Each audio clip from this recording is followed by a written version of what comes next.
TNPSC group 2 2ஏக்கு prepare பண்ணிட்டு இருப்பீங்கன்னு நினைக்கிறேன். இதில் வந்து 2 வருஷம் 3 வருஷம் ப்ரிப்பேர் பண்ணுறவங்களும் இருப்பீங்க, லாஸ்ட் 6 மந்த்ஸாக ப்ரிப்பேர் பண்ணுறவங்களும் இருப்பீங்க. நம்ம எல்லாருக்குமான ஒரே நாள் செப்டம்பர் 28 இந்த வருஷத்துக்கான கடைசி வாய்ப்பு.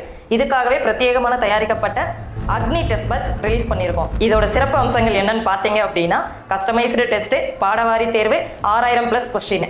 எல்லாருமே கஷ்டமாக இப்போ ஃபீல் பண்ணிட்டு இருக்கிறது என்ன பார்ட்டுன்னு பார்த்தோம்னா லாங்குவேஜும் மேக்ஸும். அதுக்காக மட்டுமே செக்ஷனல் டெஸ்ட்டும் 10+ ஃபுல் ரிவிஷன் டெஸ்ட்டும் வச்சிருக்கோம். ப்ளஸ் ஜிஎஸ் நல்லா ப்ரிப்பேர் பண்ணிட்டீங்கன்னு நினைக்கிறீங்களா, ஹை ப்ரையாரிட்டி கொடுத்து ப்ரிஃபரன்ஸ் கொடுத்த டாபிக்ஸ்க்கு மட்டும் sectional test plus 10+ full revision test இங்கே வச்சிருக்கோம். ப்ளஸ் எல்லாமே நான் போட்டு பார்த்துட்டேன், எல்லா டாபிக்ஸையும் கவர் பண்ணிட்டேன், இப்போ நான் என்ன பண்ணிட்டு இருக்கேன், எவ்வளோ ஸ்கோர் எடுக்கிறேன்னு தெரியணுமா, கீழேயே ஃபுல் மார்க் டெஸ்ட் இருக்கு, அது 5 மார்க் டெஸ்ட் இருக்கு. ஒவ்வொன்றையும் நீங்கள் போட்டு பார்த்து உங்களோட ஸ்கோர் அனலைஸ் பண்ணுங்க. இதுக்கான டெஸ்ட் சிலபஸ் நாங்கள் உள்ள போட்டு வச்சிருக்கோம். ப்ளஸ் உங்களோட டெஸ்ட் ஷெடியூல் படி நீங்கள் டெஸ்ட் எடுங்க, நல்லா ஸ்கோர் பண்ணுங்க. All the best. இதுக்கான ஃபுல் டீடைல்ஸ் வேணுமா, கீழே இருக்கிற நம்பரை கான்டாக்ட் பண்ணுங்க.